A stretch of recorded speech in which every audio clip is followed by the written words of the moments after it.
Good morning, ladies and gentlemen. Thank you for tuning into the show. This is your host, Adelia Kirchner, and you are listening to Subtle Rampage.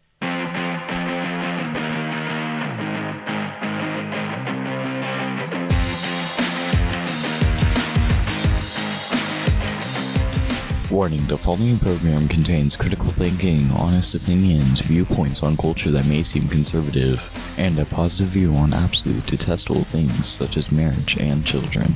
Listener discretion is advised. Greetings to all of my free-thinking friends, conservative and non-conservative alike.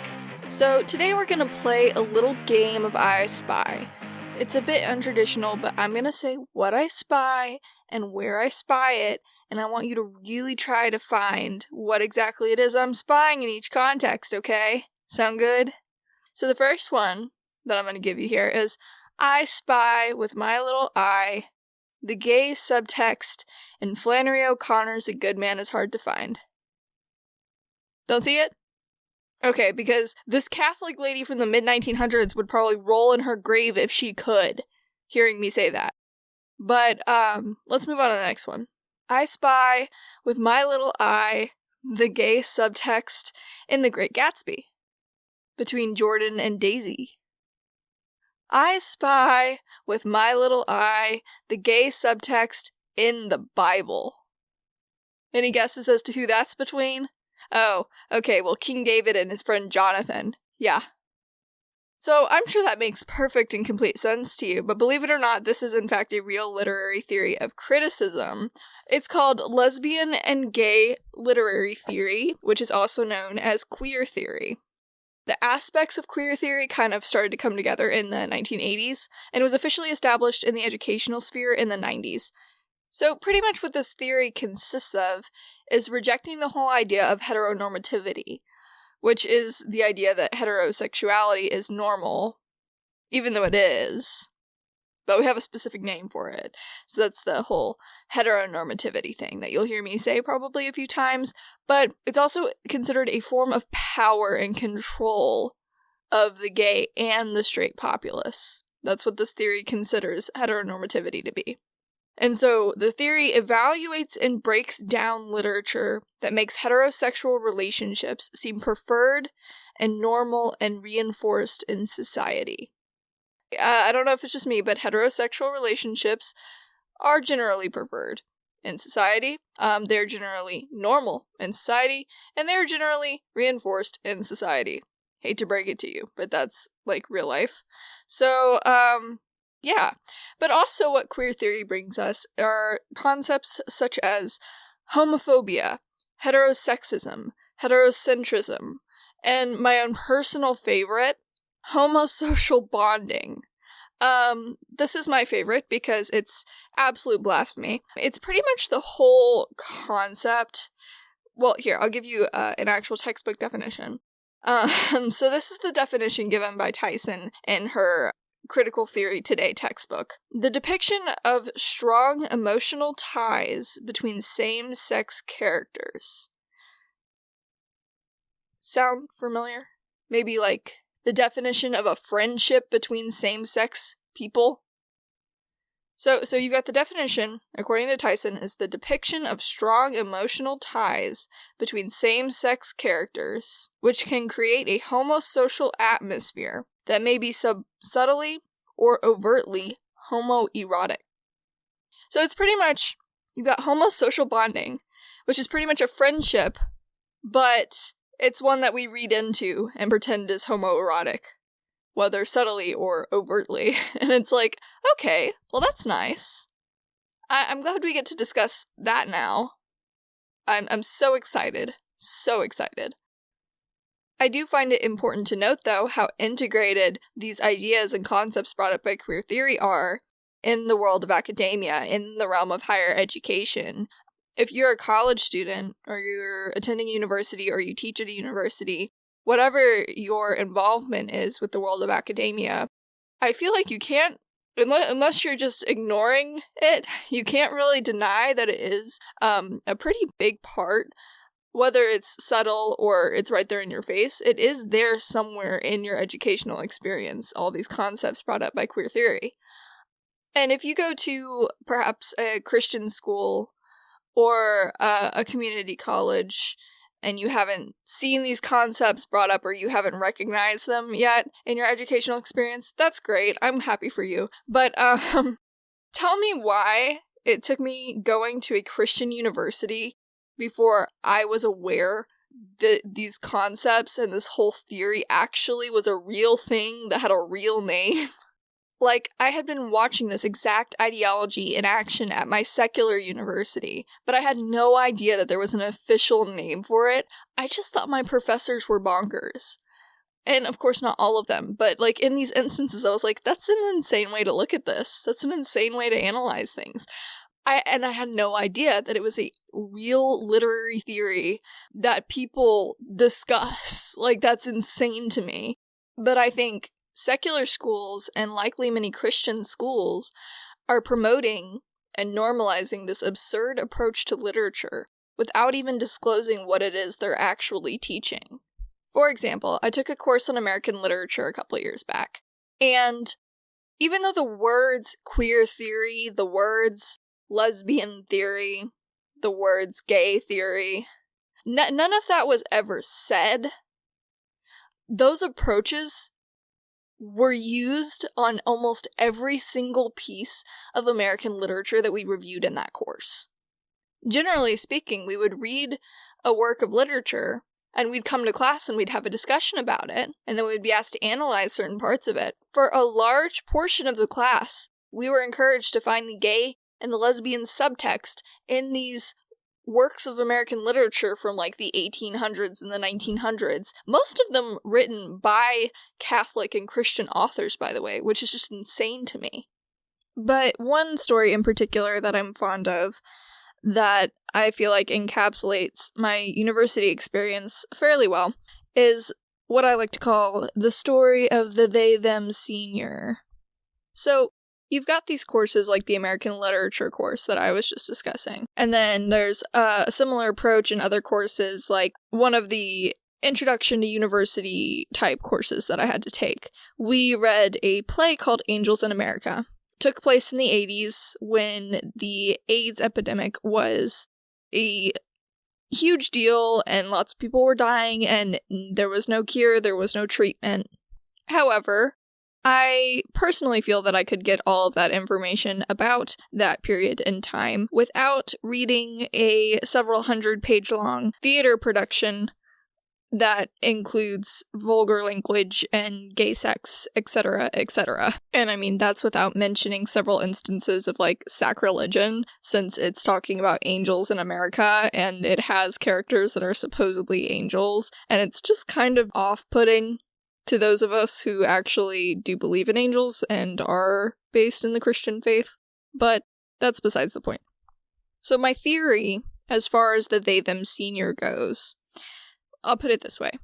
It's my theory that these students started university with like a decent grasp on their biological sex and actual pronouns, but then they were subjected to so much subliminal and then not so subliminal repetitive messaging throughout their years in higher education, in courses such as the ones I've previously described, and then they caved into the confusion and can no longer differentiate between delusion and reality. So they decide that their pronouns are they, them, and they don't know what their gender is, and this all kind of happens before they graduate university. So my American Literature course, and then the other course that I talked about with the Angels in America play, those courses did not have any seniors in them when I personally took them. So it was mostly like freshmen, sophomores, some juniors, etc.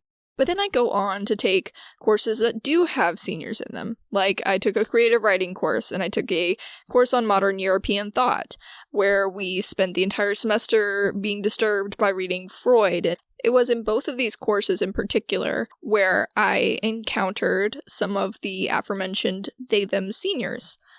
And are you ready for this? This is my favorite part of the story. Okay, so in my creative writing course, one of our assignments was to write a one-act play. Being, of course, the ingenious author and playwright that I am, I wrote a decent one-act play, and my professor was like, hey, I really like this.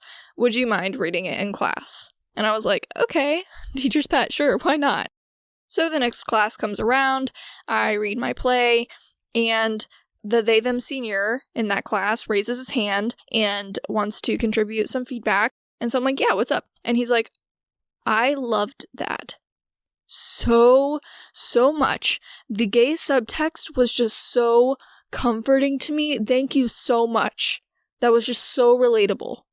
And I'm pretty sure I just kind of smiled and nodded and was like, I'm glad you like it. Because I didn't know what to say. Because plot twist, there was 0 gay subtext in that one-act play. 0 gay subtext. But honestly, in that moment and looking back on that moment feels so surreal because it's like I had just witnessed the through line of the type of education being provided and what it was doing to some of these students who didn't have a solid foundation and worldview. So take from that story what you will, but ultimately, this whole queer theory thing, I just don't see the point in this even being a literary theory. Same with several others as well, to be honest.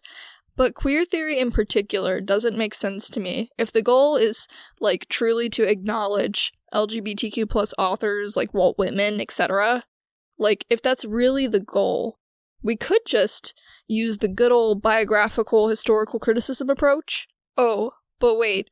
It's almost like just because an author is gay, or was maybe a lesbian, or seems to have been bisexual, it does not mean their work automatically contains queer subtext, or queer text, or anything even remotely queer. Even if they intended it to, intentions don't always pan out in an author's writing. Okay, let's just take a hypothetical here, okay? Let's say Thomas Seeley, honeybee, scientist, enthusiast, whatever you want to call the guy. Let's just pretend for a moment that he wrote the Harry Potter books, okay? So knowing Seeley's background, and then knowing that he wrote the Harry Potter books, am I, as the reader, or the critic, or whatever, am I to automatically go on a frantic search to find the honeybee subtext in the Harry Potter books? And likewise, an author that struggles with depression, what if they put out a novel? Am I to assume that there will be themes of mental illness in the novel? If it's not there, am I supposed to read into every little thing and make it about mental illness? Like, that just doesn't make any sense. To me personally, the whole concept of queer theory just kind of seems a little bit presumptuous. It seems kind of pretentious, okay, especially regarding authors who haven't been alive for a hot minute now, like Flannery O'Connor, okay? And we're gonna look at their work when they're not even alive to defend it and be like, hey, this seems like it has gay subtext in it. Like, what? And, I mean, maybe you wouldn't feel this way, but I just want you to ask yourself, okay, if you were one of these authors and you knew exactly who you were, and you were a stout Catholic, and then you died, and then people went back and read your work hundreds of years later, and were like, hey, I think this person put gay stuff in here. Like, wouldn't you kind of be like, what the heck? What did I do in my life that warranted this interpretation of my work? Like, if that's not what you meant by your work, nobody ever wants their work misinterpreted. So I don't see where we get off on trying to read gay subtext into everything. Because at this point, are we not just guessing at the author's intention? Are we not just putting our own plot lines into a story that's not ours? Like, what if I said, it seems like in The Awakening by Kate Chopin, Edna didn't actually commit suicide, okay? Like, guys, okay, she stood there for a second, so obviously there was the chance for somebody else to, like, push her in the ocean and, like, hold her down. I know that's not what Chopin wrote, but I'm pretty sure that's what she meant, guys, okay? Like, no, that's not how it works, right? Okay? Can we all agree on that? That's not how literature works. It's not how reading a book works. It's not how interpreting or analyzing the written text works. But honestly, I think the main takeaway here is that we like to pretend our cultural problems just pop up out of nowhere. Like critical race theory, for example. Okay? All of a sudden over the last year, or year and a half, 2 years, whatever it is, okay, with people's kids doing school at home, people kind of seeing what's going on in the school system a little bit more, all of a sudden, you have all these parents in all these districts freaking out and speaking out against the critical race theory in their children's schools. As if it hasn't been there for years. As if this is a brand new development over the last year or two. Okay? Which I think is just, it baffles my mind that we treat it like this. I think it might be because we don't want to admit that something like this goes on underneath our noses for such a long period of time. But still, with something like critical race theory, okay, you can pretty much look back at the early 2000s and see it. You can look back at the early 90s and see it. You can look back at the 80s and the 60s and the 50s. Okay, you can look back at all these different decades, okay? You can look back over 50 years ago and see where critical race theory was in its development in our country. So we can't just act like things like this just happen to spring up out of nowhere, okay? Because hot take, they don't just come from nowhere, okay? They don't. For the most part, our biggest cultural issues as a country are typically a long time coming. The long game has been played without you and I for decades, and in some cases, centuries.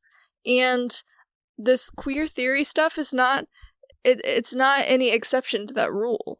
Okay, if you look around and you don't necessarily like that you're running into 50 people a day at your fast food job that seem to not know that they're a girl or to not know that they're a boy and to think that they can go by plural pronouns, okay, you can't just look at that and say, oh, well, this just came out of nowhere. That's weird.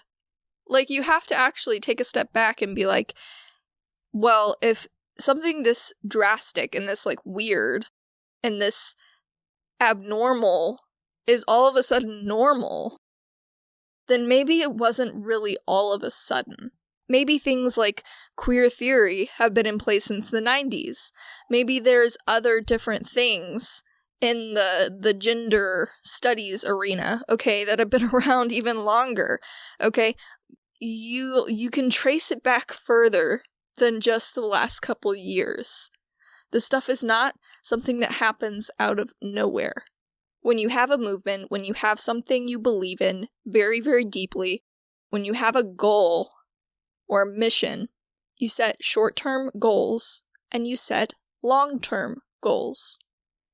And whether those long-term goals are a decade in the future, or 100 years in the future, or centuries after you're gone and dead, people do believe deeply enough in things like this. They believe deeply enough in things like critical race theory. They believe deeply enough in gender confusion and what it will do in our society to make sure that the effects last much longer than you think they do. So as a way to close this out, just keep that in mind. If a problem comes up in our society that you see as a huge cultural issue, a huge cultural problem, don't look at it like it happened all of a sudden. Take a step back and be like, where did this stem from? Where has this been developing in our country under the radar for maybe the last 5 years, or 10 years, or the last 3 decades? It's pretty interesting stuff. Anyways, as disappointing as I know this is for you, that is all for this week's episode of Subtle Rampage. Don't forget to follow the Subtle Rampage podcast on your favorite streaming platforms such as Spotify or Apple Podcasts. And if you're tuning in via YouTube, make sure to like this video and subscribe to the YouTube channel if you haven't already. You can also follow the podcast and my own personal antics at Subtle Rampage Podcast on Instagram. Until next time.